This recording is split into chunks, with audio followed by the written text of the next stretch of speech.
why is it when I have the intention like me, but then in the moment I'm like, bam, right then. You tell us.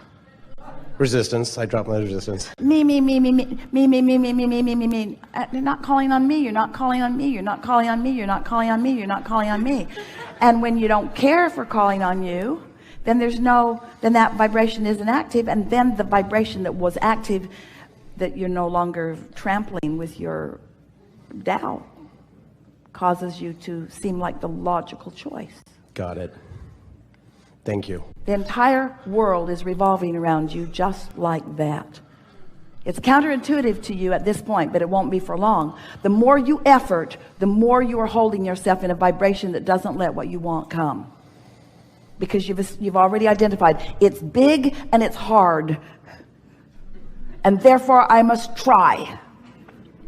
And the very trying holds you in resistance to the ease that is natural. Let me shift it, if you'll allow. I am the happiest I've ever been in my life, and it's because the teachings that you have taught me, and I have learned to live them. I've learned to live them unapologetically in my life, that even at work, like, whoa, reality does not touch me, like this is the magic that I'm in. Every morning as I'm in the shower, sometimes I'll have questions, what I would ask in the hot seat, and you come in and you answer it to the point where I'm like, all right, I've got everything, and the only thing that I've been thinking about all week is that I wanted to sit in the hot seat and say thank you. Because I've discovered that gratitude, when you're excited, when you're just so grateful, seems to make things happen. And the more I can get grateful for something and get excited for things that I haven't seen yet, but I'm just so excited as if it's already here, it seems to come. Because that vibration of appreciation, that's an emotion that you can get too easily. And so we have a question for you. Are you able to acknowledge that there is a separation between the emotion of appreciation? You're calling it gratitude. We prefer appreciation. Doesn't really matter. Appreciation. Can you acknowledge that there is that you don't need something to specifically be in the moment of appreciating to feel appreciation? Yes, that you can actually feel it before it comes. That's the key. Yes. That's the key. I don't need a motive to appreciate. And in not having an ulterior motive, in just getting there, then the world is your oyster. Everything will flow to you easily, and is. Someone sat in this hot seat once, and I was listening to them in the car, and they were asking for, somehow you gave a rampage about a BMW. And at the time I was like, oh, that would be neat. And so I pretended, I got to the point where it felt like it. And then sure enough, I find myself a few months later in like, wow, I didn't even want it. I did want it. It just kind of showed up. How can you not go into that rampage and imagine sitting and it just shows up and not, anyway. Well, it's a lovely thing. And this is what's beginning to happen to you more and more, to a lot of you, where a manifestation happens that it doesn't, and it didn't feel like you were trying very hard. It didn't feel like you said, I don't think I even wanted it. And the reason that it felt like you didn't want it is because you associate wanting with the stress of yearning for something. Yeah. Where when you find that pure alignment, then the universe just begins yielding to you shovels full of manifestations that have been in your vortex for a while. In other words, it's such a lovely thing to have been just looking for fun and looking for clarity, not looking for a BMW, looking for fun and looking for clarity, not looking for a beautiful house in the snow, looking for fun and looking for clarity, looking for fun and looking for clarity, and finding fun and finding clarity, and finding fun and finding clarity, and finding fun and finding clarity. And then things begin manifesting in your experience effortlessly, because you finally are experiencing the power of the leverage of alignment. You see, that's why we've been explaining to you that you've been sifting and sorting and asking and putting it in your vortex, and it's been culminating there, it's been gathering, it's prepared itself for you being ready for it. It's better now than it was when you first put it there, because you put other things in there with it that all morph together. And so your vortex, your vibrational reality, is ready to burst onto the scene in the moment that you vibrationally stop disallowing it. So this is the piece. This is another key that this gathering will help you hear in a very strong way. Humans often think that if they've got their sights on something, that they must find a way to think about that, think about that, think about that, think about that, think about that, think about that, and rein it in like a fish on a line. It's not like that at all. It's that once you have set your sights on it and it's in your vortex, now your work is to chill. Your work is not to figure out what the path is. The path is being revealed to you. You just have to figure out how to be receptive to the information about the path. Can you feel the difference about that? And the thing that trips you up, we're trying to demonstrate it for you here. So there is a vibration that becomes a thought. That's momentum worth celebrating.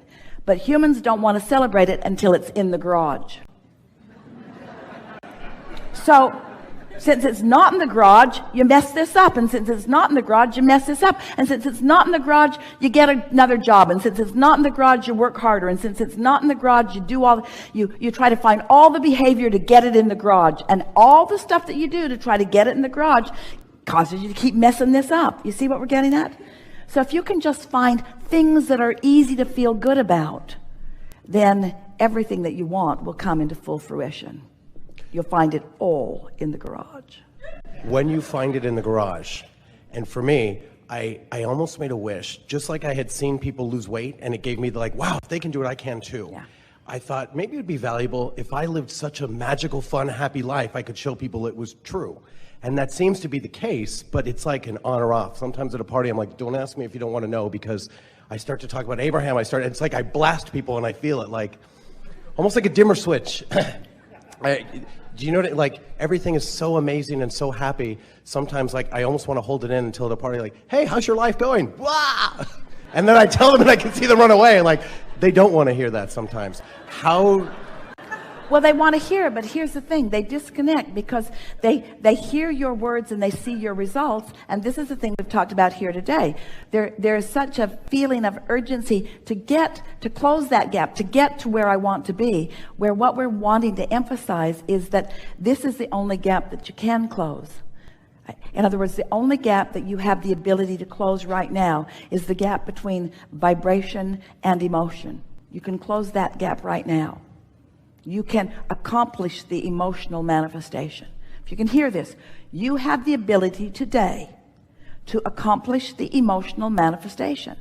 And if you do it and do it and do it and do it and do it and do it, law of attraction will take you all the way to the fulfilling culmination of everything that you want. But if you miss that step, if you try to jump, if you say, give me this and then I'll feel this, it doesn't work. Give me the manifestation and then I'll feel the emotion.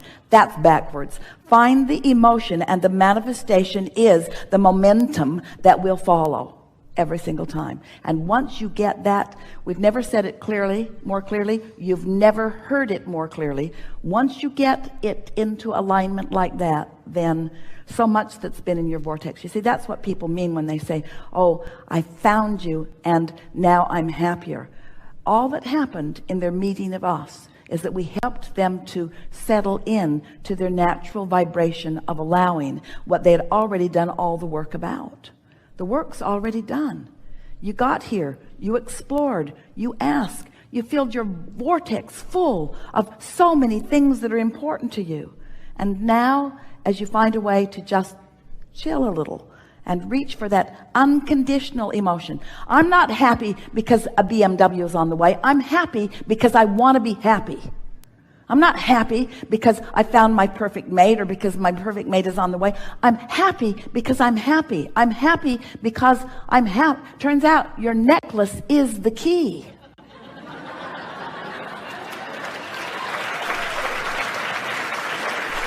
I'm happy. I'm happy. I'm happy because I want to be happy. And when I wasn't happy, I thought thoughts that made me feel more happy. And it didn't happen all at once. But over time, I developed an intense determination to do the work that I can do, to control the only thing that I can control, which is my mood. And now you understand the physics behind it. You know that vibration is turning into thought and emotion is right there with the thought. And that's the manifestation you're reaching for. And if you will leave it at that, if people say, what do you want? You say, I want to be happy. And they say, well, what makes you happy? And you say, being happy. And they say, you're a nutcase. Yes. Yep. Yep. The crazier I am, the happier I am. The less I face reality, the happier I am. I'm happy. I'm happy. I'm happy. And then just remind yourself, when you feel happy, say it to yourself. I feel happy. I feel so good. I feel happy. At first it surprised Esther because she didn't ever expect to be happy again after Jerry made his transition. One day she said, I'm happy. And then she said, I'm sorry. Just for a minute, felt wrong to be happy. The conditions didn't seem conducive to happy. Sort of snuck up on her.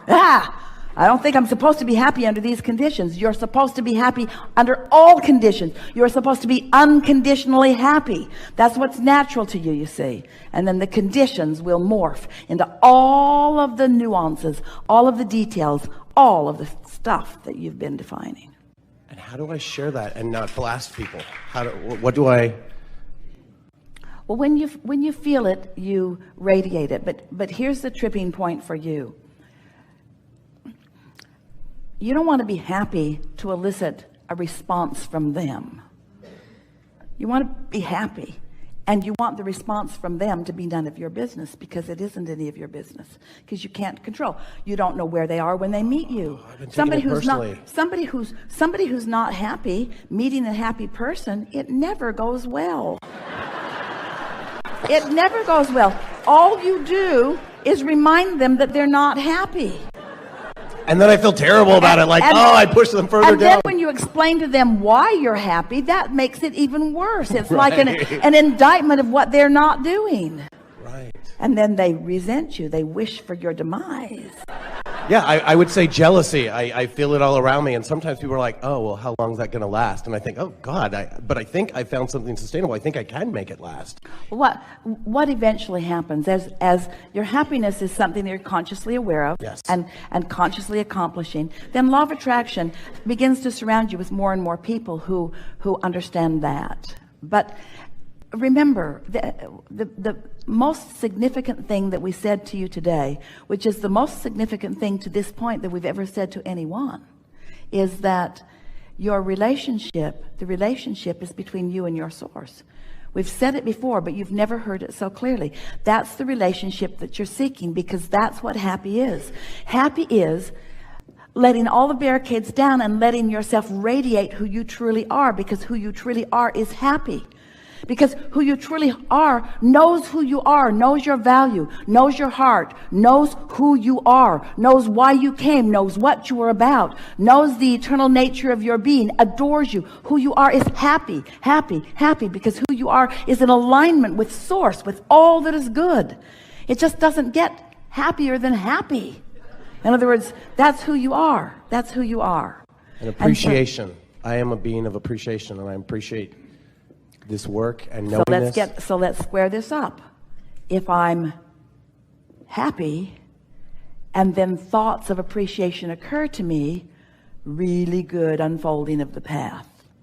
If I'm not happy and I try to find something to appreciate to get happy, doesn't go as well, does it? So do you accept that you wake up, and that when you wake up you have the potential of being happy? Try it. You'll like it. Try it. See what happens. Give it a go. Give it a week or 2 or 3 or 4. You've been doing it, and watch what happens. Watch what happens. Watch the way the world begins to revolve around you. Because when you get happy, what isn't happy can't come near you. And if something that's not happy is coming near you, you're not as happy as you think you are.